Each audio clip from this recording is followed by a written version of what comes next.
Hello and welcome back to Saw Dog Woodworking. Today, as promised, I'm going to give you an update, give you the tour of the shop, show you the beginning pictures and what I started with, and show you where it's come and talk a little bit about some of the areas that I built here, some of the tools, the cabinets, and just what my thought process was, and maybe it'll help you as you're developing your own shop. So let's take a little tour. We'll start here at the workbench. The top that's on this in the before picture, that is now the top to my assembly table. If you've been following along in these videos, you'll have seen me rebuild this whole thing with a brand new top and seen the assembly table get put together as well. So here's the new one.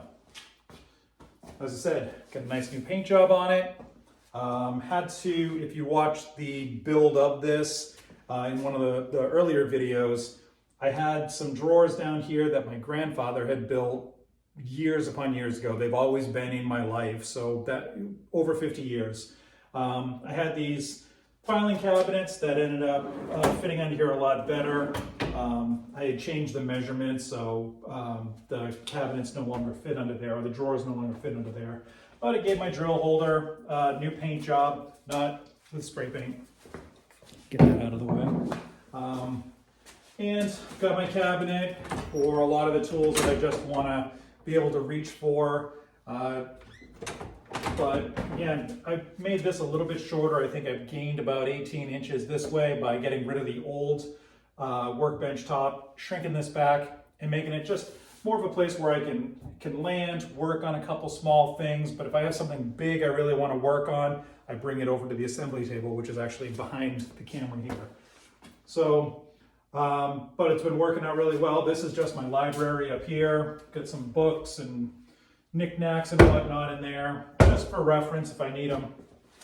Most reference I do nowadays is all done on the computer, but it's nice to have those older ones too for a quick reference. And from there, let's check this out. So this hot mess is where we started. It's a lot of my daughter's old toys. The wood that you see in the foreground there, that is all, I kind of lashed those to the lally columns. I needed to place a drying rack for all my cabinet doors and whatnot. I didn't have a lot of space in here, again, with my daughters, and it wasn't just my daughters, it was our outdoor toys. Just random bits of storage, just crap everywhere. It really just needed to get cleaned up, and I did not realize how hard it was to get stuff done until I turned it into this, my table saw. I actually think this is the most extreme before and after that you're gonna see in the shop. All that mess that was there and now all opened up, nice and neat. Moving my table saw here is probably one of the best moves I made. Before, it was over in front of the garage door, and just the placement of it, anytime I had to rip a board, cutting it down the long way, anything over about 6.5, 7 feet, so all the 8-footers that I bought, I had to open the garage door in order to finish getting them all the way through the saw. That's fine in the summertime, but I live in Maine. Our winters here, for lack of a better word, suck. And you know, it just was terrible opening up that door, getting the blast of 20-degree air coming in while you're trying to, you know, get that board out the door while it's raining and snowing, and it was a mess. So moving it here, I've got a nice long runway now. I think it's 10 feet to that wall, so if I have to move that drill press out of the way, I can do so. Got my outfeed table, 100% better. Used it already 100 times, and I just love it so much. I love that as I'm making these improvements, they've been working out so well. So the top here, this is an old workbench that I pulled out of a fretter store years upon years ago. I think my dad actually got it out of a fretter store. A friend of his used to own a liquidation company. They were liquidating the store. It was like a Best Buy or a Circuit City sort of store, an electronics store. Went under. So anyway, long story short, I've got this.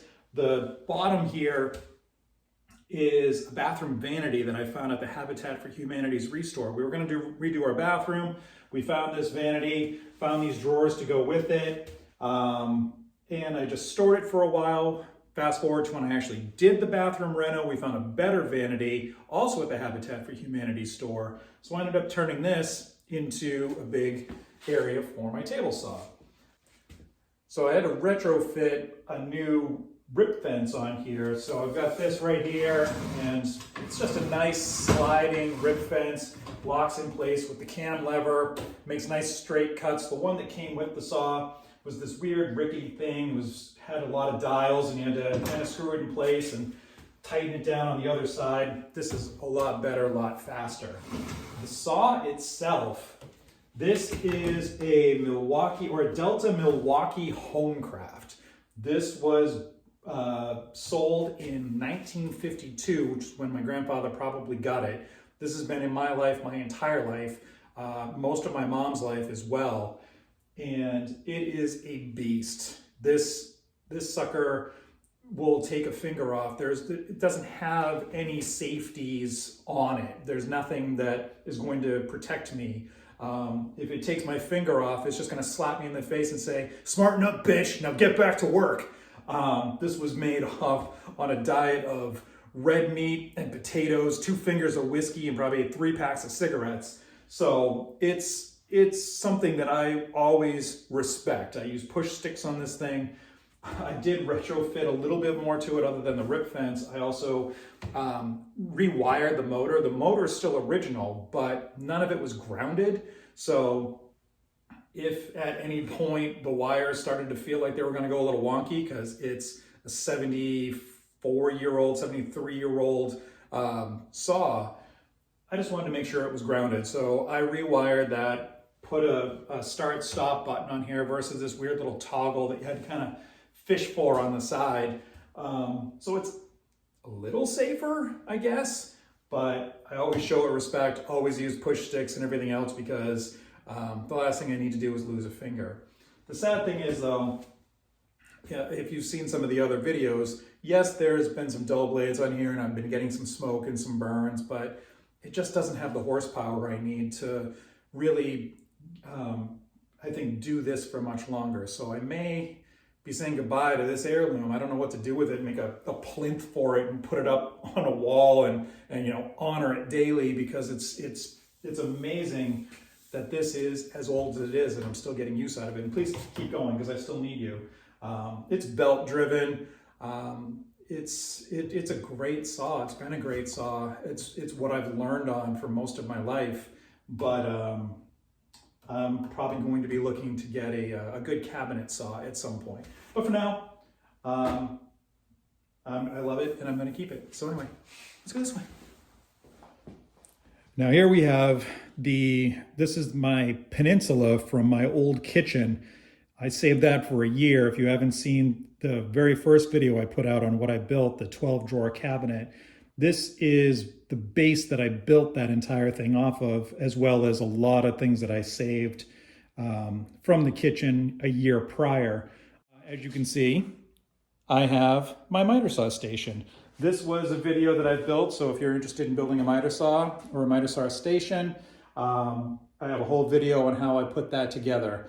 But you can see in the background as well, I also covered up all that insulation. I put that insulation, these are just wooden garage doors.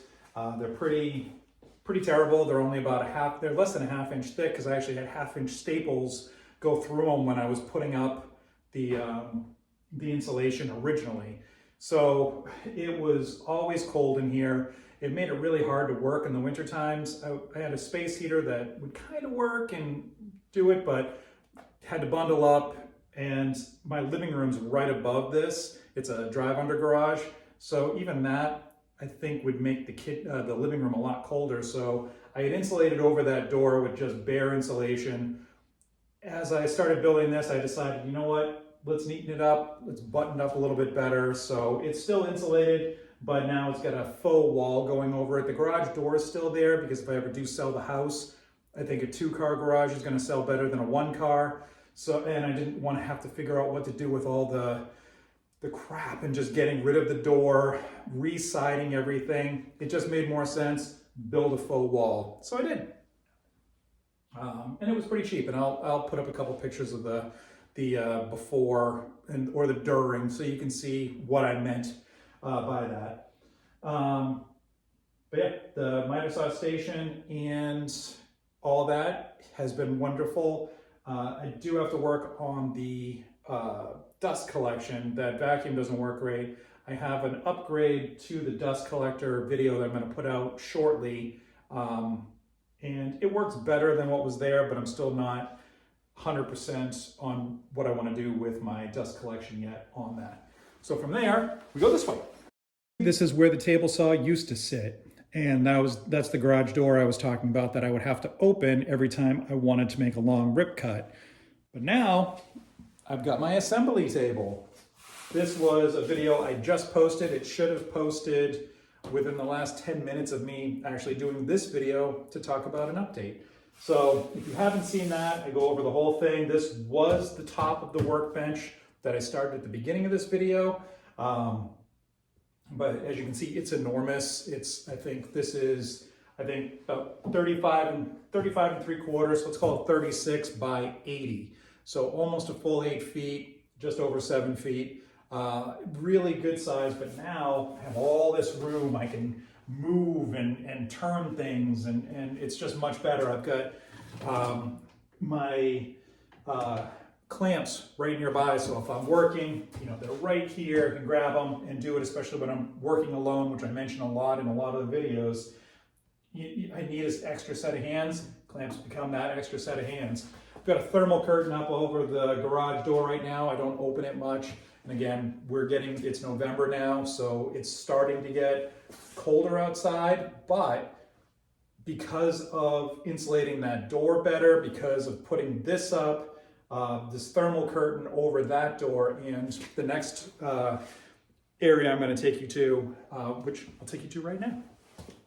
This hot mess was where those filing cabinets originally came from that are now under my workbench. Those windows off to the left, you could see daylight around them and under them. They were not sealed well. So it really added to the cold of this. And I had some semi-thermal curtains over those, but they really didn't do anything, those dirty brown ones that you see there. But now, again, those windows are still here. I just spray painted them. It looks okay from outside, but the problem with the garage door and this, they both have windows in them. And originally when I had the garage door, I put the pink insulation up over it. You could see the pink insulation through the window. Even though I had frosted the glass, you could still see the pink through it. So it looked pretty terrible. And it sat that way for years. So I made adjustments to that, put some other insulation, white insulation over it to kind of even it out. And then I put some black plastic that I had, it was like drop cloths that I had kicking around here. Put those over that so you can't see the pink anymore. With this, I had a huge can of gray primer, white primer, excuse me, and I just spray painted the windows, frosted them with the white, came in behind that with a gray primer so it wouldn't shine through the white, insulated up over the windows, and then put this over there. It's temporary. Eventually, I am going to take those windows out and that garage door out. It's not, any carpenter is going to tell you it's not the best way to do it. Could trap moisture and whatnot in there and rot it out faster. They're already garbage. When I'm ready to do it, I'm not trying to gain time with those windows. They're wood and they just need to go away. But enough about the windows. You can see this is the 12 drawer Apothecary, this is the Apothecary. And this is the 12 drawer cabinet that I made out of the peninsula that we had seen earlier in the video. If you haven't seen this video on how to build it, or you're interested in learning how to build it, that video was one of the first ones I posted, so check it out. But this stores all kinds of stuff. I've got drawers for screws, some extra specialty, different hammers and whatnot that I don't use. I've got a whole drawer of just different paper and notebooks and graph paper and whatnot, just a place to have all that. Miscellaneous things here, my safety glasses.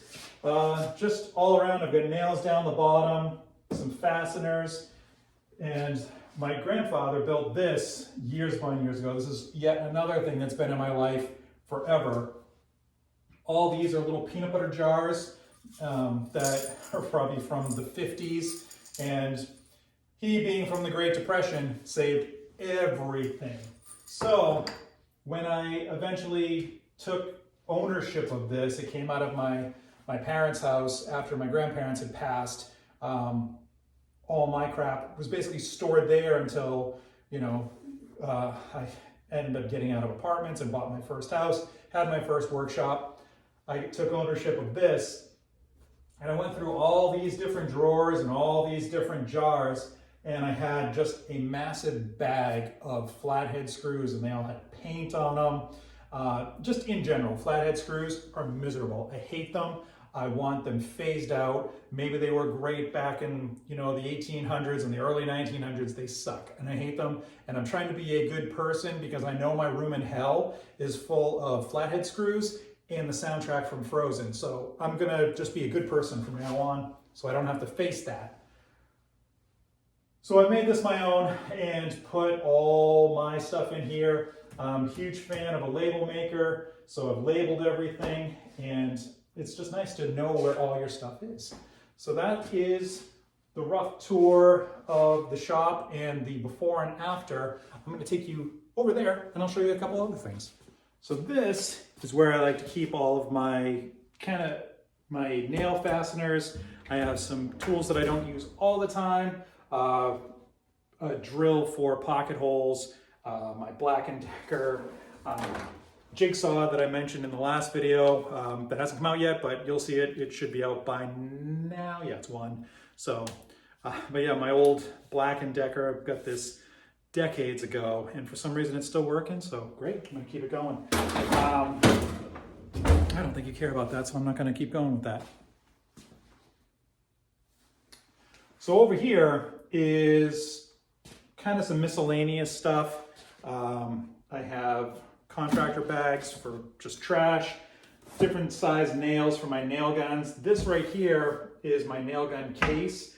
And again, like everything, I Frankensteined this out of several different things. I think this was an old microwave cabinet island that we had in our first house. It had a top on it. So I prepared a lot of meals on this years ago. And then when we didn't need it anymore, I ended up turning it into a place to put my nail guns. So those open right up, and I've got stapler and all my little nailers, my ring nailer, you know, just the fasteners. And under here is where I'm going to keep just any of the accessories for the nail guns, the air gun itself, the compressor. The compressor sits on the floor just over there. You can kind of see it right there. That was nice. That was a score that I got years ago, so got that for free. My radio, just to keep me company. Got a lot of antique tools up here, just as a decoration now. Cobbler, hammers, things of that nature. So yeah, that's this. The shelving itself is, I don't even remember what I made that out of. It's melamine and a top that I don't even know what that top went to. It's just probably something I found somewhere. This I bent out of some shelving, and when I'm working on my table saw, which is right off camera here, I use this as a little desk so I can put my clipboard there, see my measurements, and use this as kind of a reference place so I don't have to keep picking my stuff up, or it just keeps it off the, I don't know what I'm trying to say here. It's helpful. You can see my sawhorses up here, gets those up and out of the way. And I'm going to take you over to my wood rack. I built this out of 4x4s that I bolted to the wall, and all this angle iron. I was trying to find something that was cheap and easy to come by. This angle iron is actually old bed frames. I went to the Habitat for Humanity store, and they had several queen and twin size bed frames. I think they were maybe $10 a piece or something like that. Angle iron itself is pretty expensive, at least at the time that I was trying to buy it. I think it's even more so now. So I was trying to find a cheap way to find angle iron. So I got that all there, but the thing that I learned about angle iron, or about bed frames I should say, is that older bed frames, they made the iron with a lot more carbon in it. So cutting these, the first few I did, I had just regular angle iron, and I could just use a regular grinder blade or even just a Sawzall blade to go right through it. But the ones with higher carbon, the older ones, were a lot stronger, and I was actually destroying all of my Sawzall blades. It was just eating right through them. I did eventually get a stone blade that I could cut through, but by the end, I mean, I took a 12-inch blade and brought it down to barely anything. So, and when they say they don't make things like they used to, they really don't make things like they used to. But this is a lot neater than it was. I don't think I had a before picture, or you couldn't see it in the before picture, but I was a hoarder. Every piece of wood, and it benefited me. So, I mean, being a hoarder has been great.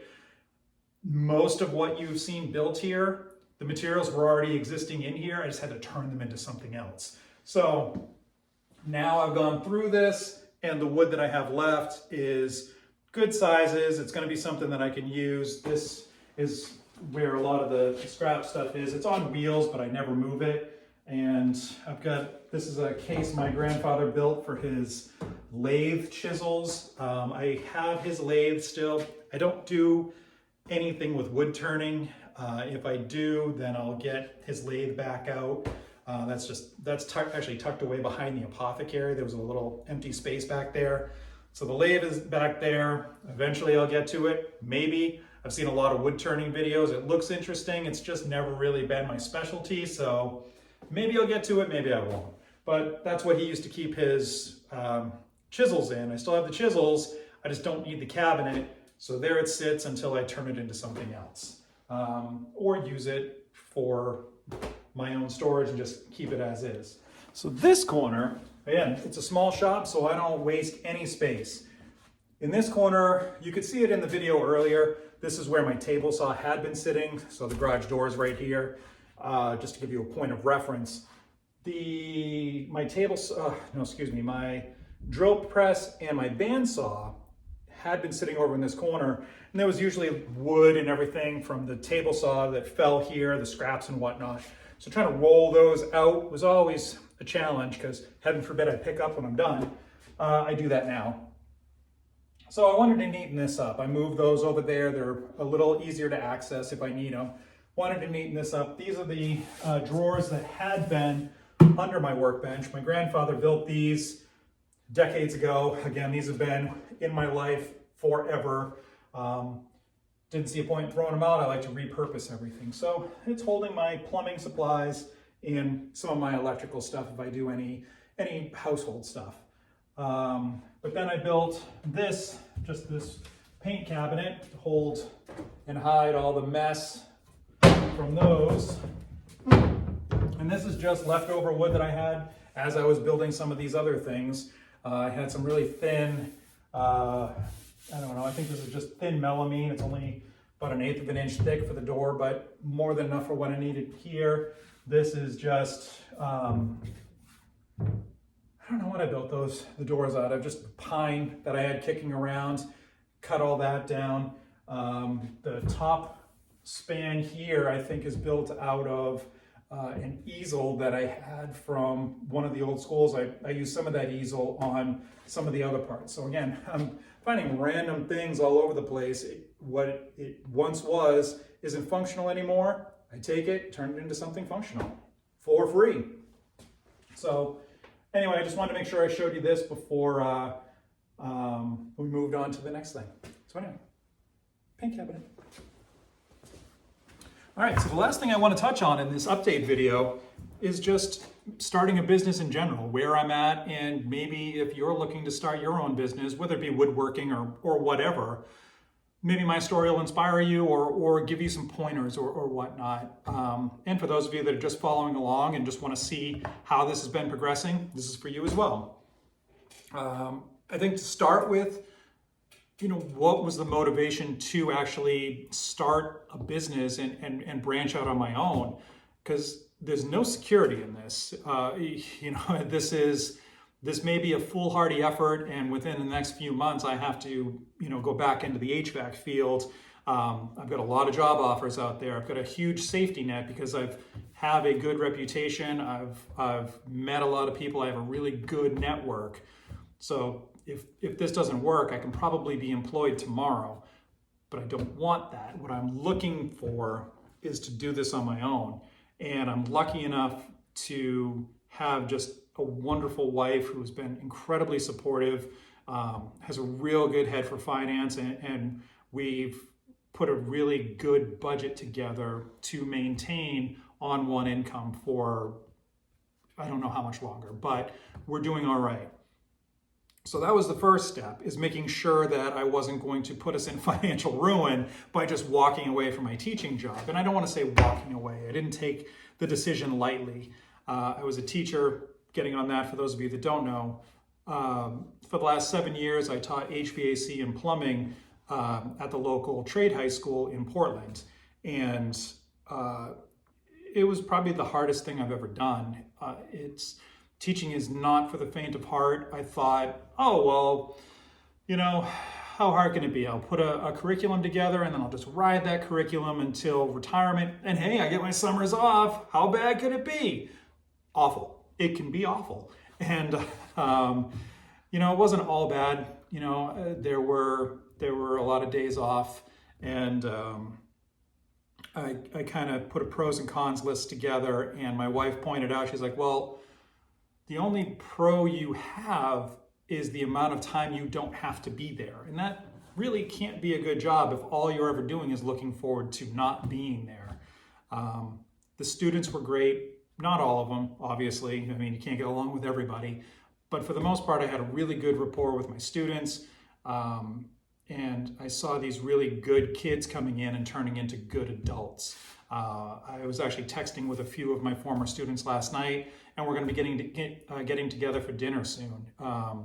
It's just that kind of positivity in that relationship was wonderful, but it was pretty much everything else. As far as just, and I don't want to throw anybody under the bus, but as far as education is concerned, at least here in Maine, but I see it kind of nationally, it's not doing great. And the support that the teachers are getting, it's literally made it so my job was impossible to do. And there just came a time when I just realized that there just has to be a better way to do this. I don't want to go to work and deal with another school shooting hoax. There were 2 that I dealt with. The second one, I literally thought at one point during that time that I was going to die, or that somebody was going to be murdered in front of me. That's not a great day at work. And that's just 1 of 2 times. And then the worry that it's going to happen again. But then there's an administration that wasn't helping, giving us any warm and fuzzy feelings that they were going to do anything to make us safer. You know, I had students with a lot of emotional issues. You know, trade schools are still unfortunately looked down upon. You know, that's where you send the criminals and the idiots and the morons. But these aren't any of those things. They're great kids that education has failed and just doesn't teach them the right way. They come to me and all their issues went away, and we would, you know, move forward. And those were the rewarding things. So it wasn't easy to say, okay, well, let's leave this secure job and start something completely new, like woodworking, because I'm an HVAC technician, gone HVAC teacher, now woodworker. I've done woodworking my whole life. I mean, talked about my grandfather's tools all through this video, and I'll mention them 1,000 times more. But you know, he passed when I was 7 years old, and he left me all of his tools. And I've been practicing and learning since then. And on my days off, this is what I did. I built stuff. I'm also a welder, but I just don't have any welding tools. I went to high school for welding. I just don't have any welding tools because they're pricey. But I am going to get into that, and I'll bring it here when I do. But where was I going with this? Oh, it's what I used to do. It's just what I do in my downtime. It's what I rebuilt our kitchen. I rebuilt our bathroom. I rebuilt our basement. I renovated this whole house. I renovated our last house. I'm helping friends with their projects. And I don't look at it as work. I just look at it as just an enjoyable way to spend my day. There wasn't something, and then at the end of the day, there is something. That's amazing, and I love doing that. And that's what I want the essence of this channel to be, and about my job. They say if you love what you do, you won't work a day. That's what I wanted. And I just hit a point where teaching was just too much work. It didn't have to be, because I'm just imparting what I know. That's not that hard. And teaching hasn't really changed since the dawn of our species. I mean, we pass on knowledge to the next generation and so on and so forth. And yet the amount of professional development that we constantly had to sit through that basically just says you're racist and you're never going to be a good enough teacher. It's a morale killer. And I know there are plenty of you that sit in a cubicle. There's plenty of you that hate your jobs, and I feel for you as well. But not to downplay it, but education is incredibly important. And if your whole heart isn't in it, then I really feel like you need to step aside. And that's what I did. I couldn't, in good conscience, walk back in that classroom and do the best I could be the best I could be. So I started this. I don't know if that's long-winded, but that was my reasoning for getting started here. Now, what have I done since then? You've seen how the shop started. There was no way I could do this professionally, commercially, in what I had here. I don't even know if I can in what I have now. I'm hoping, but it's a lot better than it was, as you saw.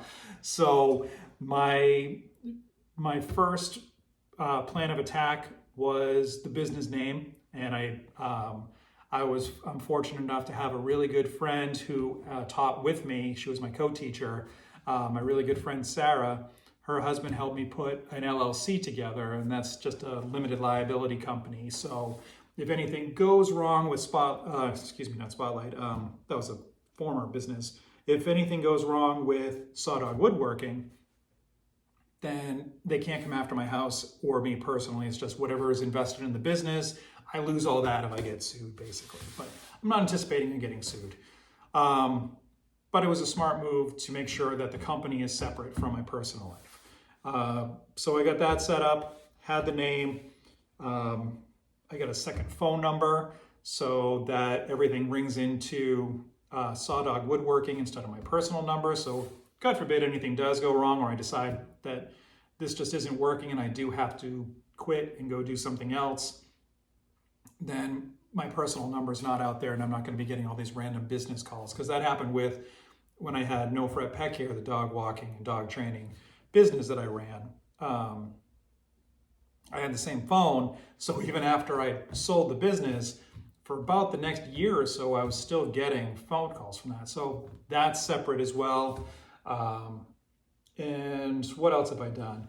I'm fortunate enough to have a sister that's in marketing. So my sister, she designed the logo for me. I had a few ideas that I was going to float by her, and then at random she sends me a text one day, and it's the perfect logo. Like I changed nothing on it. She was just like, oh, hey, I threw this together. I was just thinking about what might be a logo, and it matched a lot of what I had in my head. So we're on the same page. And so she helped put that together. She put a brand kit together for me, and the brand kit just has all the fonts that I use for that logo, so I can match them anytime I do it anyplace else. All the colors, how the colors can be mixed. If I go to any of the paint stores to have them mixed, it gives me a hex number, and it'll mix my exact colors so I can paint them on things. I'm actually in the process. Got a couple of things in front of me here where I'm building a couple of signs for the business, and I'm going to be using those to get all the right colors. But she also designed my business card, and we had a business meeting where we went over everything, where everything was going to go, what the business card should say, not making it too crowded, and just making sure it gets out there right. And now my next step, now that the shop is put together, took a lot longer. I was hoping to be up and running by August, but it's November 5th, I think, today. So I'm a little behind what I thought, but now's the time where I'm going to start actually building stuff that's going to make money, not just building stuff to build the business. So make sure if you are getting into this that you leave enough time, that you understand, okay, I want to be up and running by this date. you may not necessarily be able to be up and running by that date. So make sure you have enough funding to get you beyond that. And make sure you have enough funding to get you started too. I've put, I think, $2,000 into this business, which is not a lot when you're starting a business. All this that I've built down here is most of that money. The business cards didn't cost a lot. We did it through Canva, so it was a free program. She has a professional version of it, but I ordered everything through there, and the business cards were pretty cheap for 200 of them. I don't have an exact number, but I've also bought a router, a track saw, and a trim router as well. So that's where a lot of the money went into investing in it. Plus, I bought materials to build the assembly table that I'm sitting at now, and a few other things here and there. But for the most part, everything that you see in here, I already had, and I just rebuilt. So if you're not lucky, if you're starting from scratch and you have an empty plate, make sure that you're going to have enough money to fill that. But that's pretty much where I'm at right now. The business is ready. Starting a YouTube channel. Why did I start the YouTube channel? That was kind of a twofold sort of thing. I wanted to continue teaching. I really did enjoy teaching. I just want to do it on my own terms. I want to make sure that I'm not teaching just for credits so somebody can graduate. I had students that were failing every class and still marched and graduated with students that worked their butts off. That's not education to me. So I want whatever I leave you here to be something that you learned, to be, something that you can take with you and teach somebody else at some point. And the second reason I wanted to do a YouTube channel is it's a living business card. My name's going to get out there. People are going to see who I am, what I build, the quality of my work, who I am as a person. We can kind of form a relationship that way and hopefully bring in more clients. As far as the website is concerned, that's something I should have mentioned as a list of things that you're going to need to do when you get a business started. I can't believe I forgot that. That came right after really getting a logo and a business card. I think that was actually the first thing I did after getting the LLC. Register a domain name. Get your name as soon as you can, and hopefully somebody else hasn't already taken it. I was lucky enough to get sawdogwoodworking.com. It's not up and running yet as of November 5th of 2025, but it should be up soon. So if you're seeing this within that time frame, don't bother going there. It's not public yet. It will be though. That's one of the last things I need to do now that I've just reminded myself about that. But you come to YouTube for information. You come to YouTube to learn. At least I do. There's entertainment out there. But if you're coming and looking for something like this, you want to learn. And I think part of what I'm going to do here as well is curate some information. I've been watching a lot of woodworkers and see their styles and getting ideas on shop and tool placement and just everything. And so I don't know if it's YouTube etiquette or if it's even good business to mention other people's channels, but I'm going to do that. As I said, if you come here to learn, you're going to get stuff from me, but let me show you where I got stuff anyway. The people that have inspired me, one of which, first and foremost, was April Wilkerson. I discovered her years back. It was during COVID. My daughter was in second grade. I wanted to supplement her. At that time, we were homeschooling because all the schools were closed. So I wanted to supplement it with something interesting. She likes animals, so I found, I wanted to find somebody relatable. So I found a woman. My daughter's a redhead. April Wilkerson's a redhead. And April was building dog houses. So it just made perfect sense. And we ended up watching a lot of her videos together. And my daughter just loved it. So she's one to check out. She's built quite an empire for herself, and hopefully one day I can get up to her status. A few others were 3x3 Custom is a good one. MWA Woodworks is a good one. And one I watch a lot as well is Bourbon Moth Woodworking. So things to check out, things to consider. I think I've taken up more than enough of your time here though. So with that, I think I'm gonna sign off, and if you have any questions, leave me some comments. I will get back to you. I check them all the time. So far I have 0 comments, even though I've got a lot of people coming. I have 12 subscribers right now, so I'm appreciative of you. And you know, just spread the word and keep coming back. This is just going to get better. I'm just going to keep adding more and more things. I'm going to learn more. I'll give you whatever I learn. And until then, thank you so much, and to have a great day. Bye.